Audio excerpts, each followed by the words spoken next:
I was a sophomore already on the Lampoon, and he was a freshman. And it was immediately clear to all of us that he was the most likely of us to turn into either Oscar Wilde, William Shakespeare, or to be included in Bartlett's quotations. One of the Lampoon hazing rituals of initiates involved eating some gross-looking cold eggs off the floor.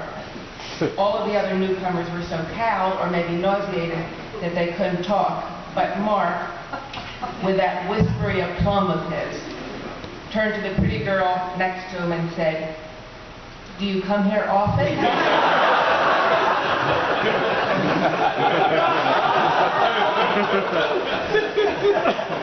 few years later, FBI agents showed up at Mark's dorm room. Apparently, in the return address on the envelope of a letter he'd sent his parents, he'd used the famously abducted Patty Hearst's name. He must have typed the letter because nobody else in the world, with the possible exception of Steve, could have had that handwriting. I don't know if you've seen it, but it looked like an artist's rendition of the Times New Roman font as seen in a funhouse mirror. Mark was a serif kind of guy. Mark was a star throughout college. At his graduation, he delivered the Ivy Oration. A friend of ours, Jeff Sonnenfeld, told me that Mark's speech was so hilarious that Art Buchwald, who was the featured speaker, laughed with enough gusto to extinguish the cigar in his mouth.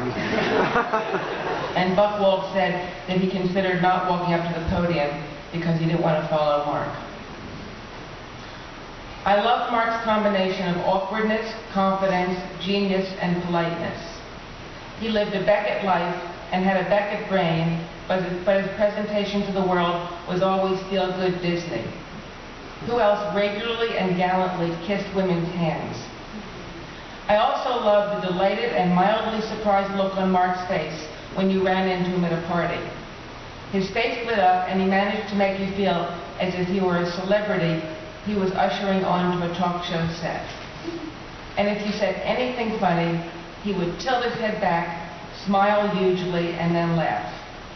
David Money called it Mark's laugh light for the audience.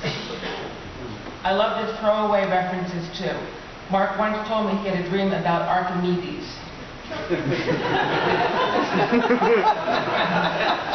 in the original Greek, of course. And of course I love his thoughtfulness and generosity. My friend Sarah Crichton tells me that when she graduated, Mark gave her a copy of The Wasteland as a field guide for life. And he once sent me a letter on which he had attached far too much postage as a token, he said, of his love for me. After college, Mark had many critical triumphs. Books were published, off-Broadway plays were produced, and poems appeared in magazines. But for years, he never achieved the gigantic hit we'd all anticipated and that he deserved. Then came Hairspray. Everyone was absolutely thrilled. The system was working. I think this was the first recorded instance in New York of success not eliciting any envy or bitterness. The German probably have a word for it, and Mark wouldn't know it. A few weeks ago, I came across a cartoon Mark had drawn in college depicting a man and woman holding hands on the beach at sunset. The man is cornily saying to the woman, "Today is only yesterday, a day later." Well, Mark got that wrong, of course. Today is plenty different than yesterday. Now, I, too, would like to read a few of Manhattan's ends.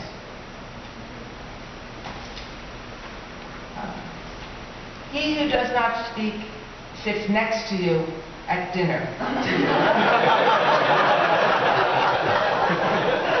He who does sits behind you at Carnegie Hall.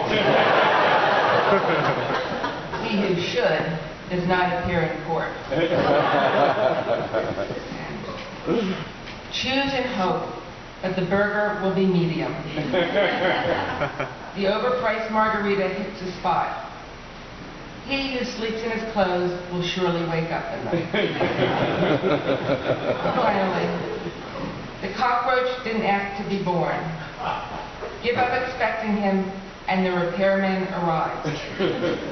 The 14th floor is dishonest, but lucky.